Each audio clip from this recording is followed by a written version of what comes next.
You received a call from an inmate at the Department of Corrections. This call will be recorded and monitored. If you wish to block any future calls of this nature, dial 7 now. To accept this call, press 5 now. To decline this call, hang up. Well, Miss Tamera King, how are you today? Oh, your granddaughter. That is wonderful news. Oh, wow. So the entire phone conversation, you were just talking to your granddaughter. Oh, I bet she was very happy to hear from you. 3 years. You haven't spoken to her in 3 years. Yeah, yeah, I know. Every second or even nanosecond of a phone conversation with a loved one or a family member or even just an acquaintance is just very, very helpful and very uplifting, and it has nothing but good. Oh, I would definitely go for that. I really can't see how an organization could publicly claim that they're supporting families and supporting relationships and that they want the people to feel comfortable and come out to a better life and then charge folks for some of the most ridiculous stuff. I was on a conversation on Twitter and we were discussing people paying for services that should be free. And I can understand a person paying for a phone service, a landline or a cell phone. And if somebody from prison calls the family member, it just goes without saying that they're going to be paying for that telephone service. But to actually pay for this telephone service and then pay for the individual call, I don't know. I can't see how that benefits anybody but the corporations that are sitting back and making a massive amount of money off the hardships of family members. We talk about during inflation, people are trying to choose between medicine and food or rent and medicine. Imagine somebody who wants to talk to her husband and has to choose between paying for these calls or getting gas or buying a bus ticket. It just it just blows me away. And then we read the public announcements that the Department of Corrections is 100% for family relationships and they want people to visit. They want people to call, send messages, send pictures. But it's just a scam. I know I would go visit my friends and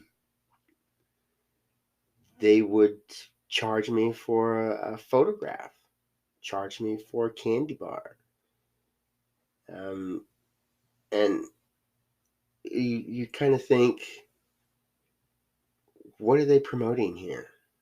They can't offer free coffee and donuts or something to the people that go visit. You have 60 seconds remaining. But it's all about the Benjamins. Ah, yeah, that's one thing your granddaughter shouldn't have to be exposed to. She got a chance to talk, and all of the stuff that goes on in the background is insignificant. I'm thankful that you were able to communicate with her, and I'm thankful that she was able to experience 20 minutes with somebody she cares about deeply. You have 30 seconds remaining. Well, yeah, we will fight it. I know in the state of California, they just recently passed um, legislation that allows phone calls to be free. So yeah, you're in prison and finding the phone, that's just goes with the territory. But talking, you shouldn't have to pay for it. Okay, well, enjoy yourself, and we will talk again later.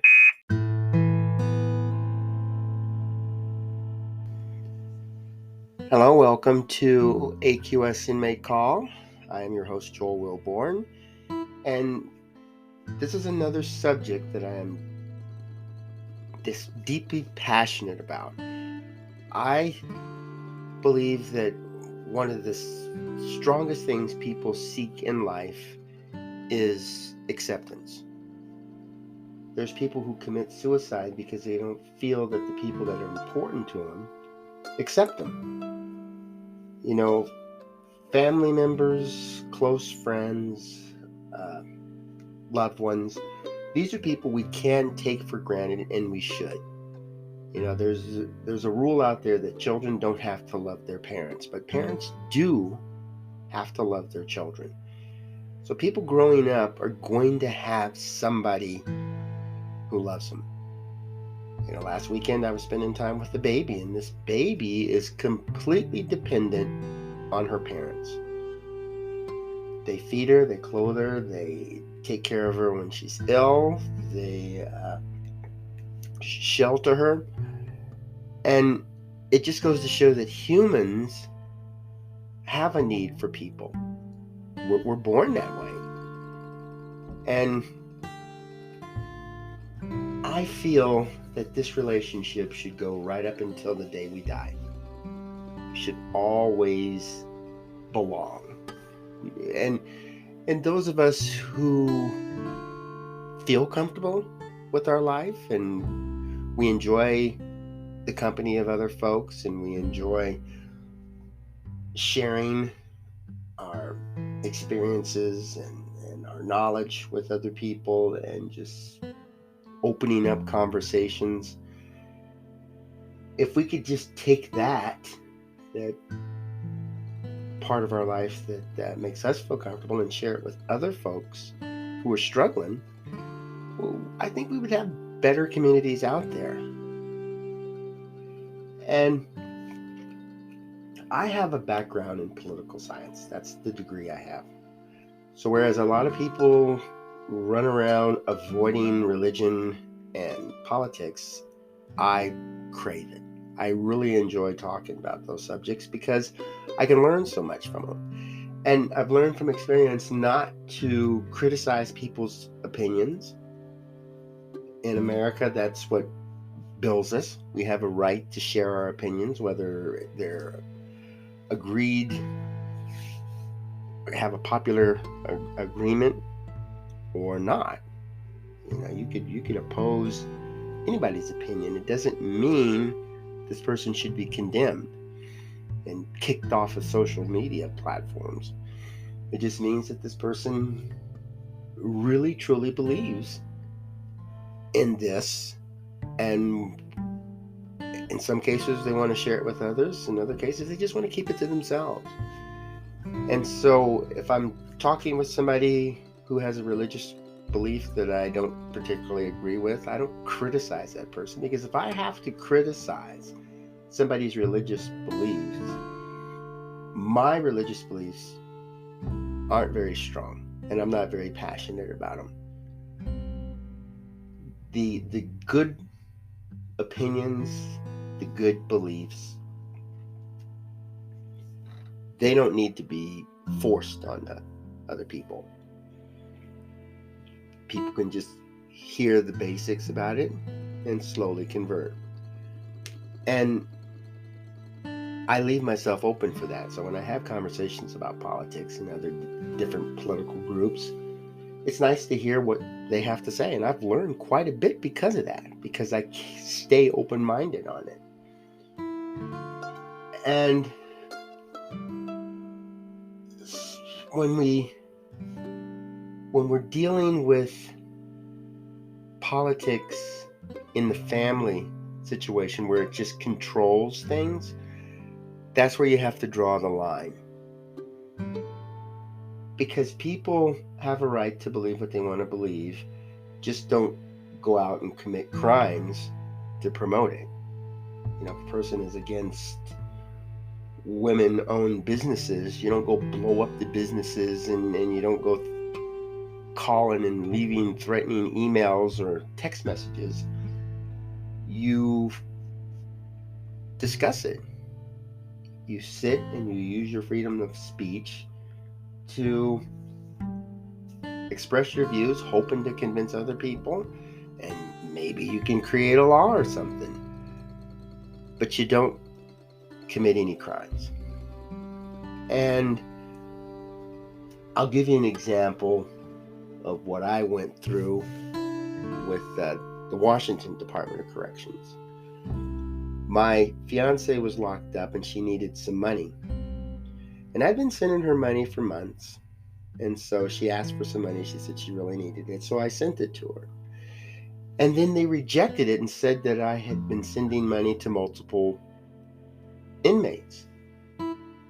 And of course, I'm thinking, who did I send money to? And my fiance was shocked too. She said, who else have you been sending money to? And I'm thinking, I haven't been sending money to anybody. So I wrote a letter. I appealed it and said, I haven't been sending money to anybody. She's the only one. You've been giving her before. Now you're stopping. Who's this other person? And for months, I stayed on this, trying to figure out who this other person was and why this money was taken from my fiance. And then, after my continuous attempts to get an answer, they finally came back and told me that I had transferred e-messaging stamps to other incarcerated people. Now, the letter stated that I had funded another incarcerated individual. But when this detail came out, it was that I had provided stamps to other people. Now, Securus is a e-messaging service for the inmates. And in Washington, every Wednesday, they'll allow you to give a free return stamp. So let's say if I were to write Tamera on Wednesday and click on the free stamp, she would receive a free stamp to send me an e-message. Now, if I were to communicate with her on Wednesday and then communicate with Kiki on Wednesday and Zombie on Wednesday and click on the return stamp, I am violating Washington policy. I'm only allowed to send stamps to my fiance. She's no longer incarcerated. So if I communicate with anybody across the state of Washington and provide a stamp, I'm violating their policy, and they have a right to take funds. Now, since my fiance's gone and I can only fund one person, let's say Tamera asked me for some money so she could buy some tennis shoes to do a workout. I have nobody in the state of Washington I'm sending money to, so I send her $100. And the state of Washington will take that money and say, because you provided stamps to Kiki and Zombie, you violated our policy. Now, being a student of politics, I know what they're doing. And it just breaks my heart that they would use the system to gain an advantage. Instead of following policy, they're trying to twist the policy to follow something that they did that was obviously wrong. I'm not the one violating policy. They're the one violating policy. When I asked for the policy number, the exact policy that I was violating, it refers to postal stamps. And that's understandable from every point of view. You can go from the correctional facility in the county all the way up to the federal prison. If I go to the post office, buy a stamp, put the stamp in an envelope, send it to an incarcerated person, that's me providing funds. The buying this item is like providing funds to this person, and this person may not be eligible to receive funds because of a sanction or something. And we all understand that. Before we send out letters, we know there's certain things you cannot send out, and stamps are one of them. It's just across the board. Anybody who writes to anybody incarcerated can tell you don't send stamps. And so let's say I want to send Tamera some shoes from Amazon. I can pay for the shoes on Amazon and put the address of the prison, and they can go to Tamera. And then if I wanted to send, let's say, a book to Kiki, I can go to Amazon, buy a book, and send that book to Kiki. They don't confiscate those in the state of Washington, but money they will. And they put it into a fund that's supposedly going to help out inmates and their families, but it doesn't. And I have to sit back and watch this because they twist policy, they twist law to make it fit their agenda. And that's something that prison reformists want to change. Taking people's money is a complaint I've been receiving since I started doing this back in the 80s. And you kind of wonder who's making profits off of this. You got JPay was competing with Securus, and now Securus and JPay combined.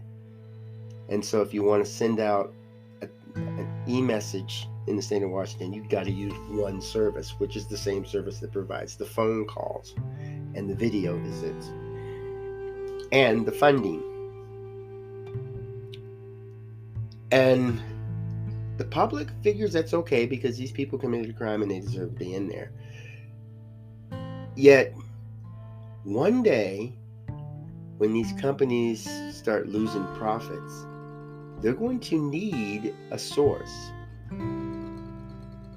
And if we are successful and we're bringing communities together, people are getting out of prison and staying out of prison, the economy is accepting the fact that these people serve their time and they're willing to get back into society and start making money and paying taxes. If we can successfully close down prisons, successfully get people back out on the street to be productive citizens and start paying taxes, then these companies that just thrive off of incarcerated people are going to start suffering. They're going to need to fill the prisons back up. They're going to need moneymakers. And some of the people that I work with, they're habitual criminals. They'll get out. There's nothing out there for them. They can't get a job. They can't get a place to live. So they go back to what's comfortable to them, selling and buying drugs, or identity theft, or auto theft, or just stealing from businesses and neighbors and charities. And so these people, they go in and out of the prison. Those are the ones that are the most profitable. And they force the people out here to pay for things, to buy stuff for them. They won't give them the basics that they should be giving them. When the time comes around to order food items, I'm paying for a lot of food for these folks. And these are things that we buy inexpensively, like the ramen soup or beef jerky or little juice boxes. These things can cost $6-7,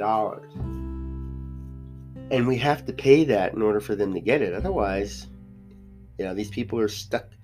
Sometimes they don't get the healthy meals that they deserve in there, so they want to just kind of get a little supplement here and there. And they'll sit in their rooms, or they'll go in the little public areas, and they'll cook up these things for their friends. And I'll get a phone call. It's like, oh, my friend just fixed up a really great soup, and we sat and watched a movie and ate that soup. That, for them, that's that moment of peace. Yeah, they're still traumatized. Yeah, they're still being treated as objects, and they're being forced to make 42 cents an hour to buy stuff. But for the moment, they had a little peace. And when they get out, I want to remind them of that. You can have this every day. Just stay out. If you run into a situation, there are people out there who will help you, and there are. But you don't see that advertised in the prisons. They don't put out flyers that once you get out and you run on hard times, you contact these folks. They just give basic stuff. Some of them not even open anymore. Some of them don't even get involved in this situation anymore. And they're looking forward to these folks coming back. It's almost as if see you later instead of goodbye when they walk out the door. And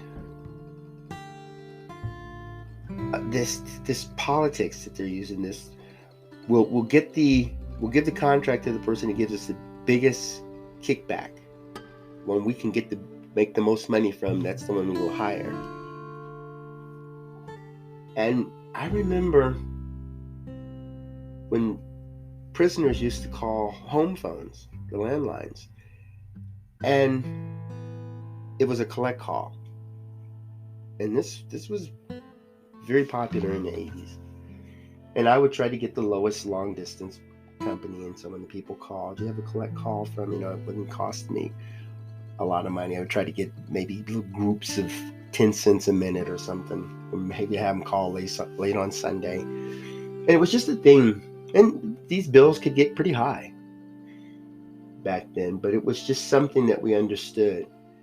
And that was long distance. Everybody was paying long distance. If you called state to state, it was just a long distance charge. And then when that slowly went away, we're now paying for the one call, and we can't even do a collect call. I would really enjoy having somebody call my landline on a collect call. That gives me the power to pick the company I want to give money to. And there's people out there who are working hard. They have a long distance company, which doesn't make a lot of money these days. And this is a good way for them to make their living, because it gives us a choice, and they would be competitive because they want our business. And it just blows my mind that I go to the Washington Department of Corrections website and they're bragging about helping out families. No, they're not. They are stabbing family members in the back. They are shoving them out the door. They're crushing them. And they're bragging about working with family members. Belonging, having a sense of purpose, paying retribution, these are things that help incarcerated people. And Department of Corrections in the state of Washington is about as far away from that as you can get. I'm not going to take anything these people say without a grain of salt. I know they're not for families because I've experienced it multiple times. And I know the programs, they have the resources to create really nice programs that can help people stay out. One of the biggest things is that the people get out. They want somebody there to help them out. Walk out the door and have somebody stick a hand out and say, I'm your sponsor. I'm going to help you get your feet back on the ground and get your life back in order so that you will have no need to commit another crime and come back. And one of those things where, like alcoholics, they go to Alcoholics Anonymous and they have a sponsor, and there's people they can call and talk to and groups they can go to. And if the person does relapse, they're not condemned. It's just like, okay, let's start over again and let's find out what happened and see what we can do to change that. We all have our personal goals, and if we can reach them, we feel better. And everybody needs the resources to do that. So this little girl was able to talk to her grandmother, and this is based on a lot of true life stuff. I really like to see kids light up when they talk to their loved ones. I just hate to spend all that money. And one day, it will be across the world, and people will realize that if you lock somebody up, there's a lot of expenses involved in that, a bunch. So I've got some good videos I'd like you to take a look at on my YouTube channel. You can go to the Joel Wilborn YouTube channel and listen to some interviews with some people talking about the expenses that they have. I even have a video in there that trying to reduce recidivism. And I'm just asking that you just take a look at that and open up some conversations. Let's get together and discuss how we can make this world a better place. It starts with us. We can't expect other people to do it for us. Let's get out, let's make some change, and let's make our communities safer and more productive. So go out, have yourself a wonderful day, and make beautiful memories for tomorrow.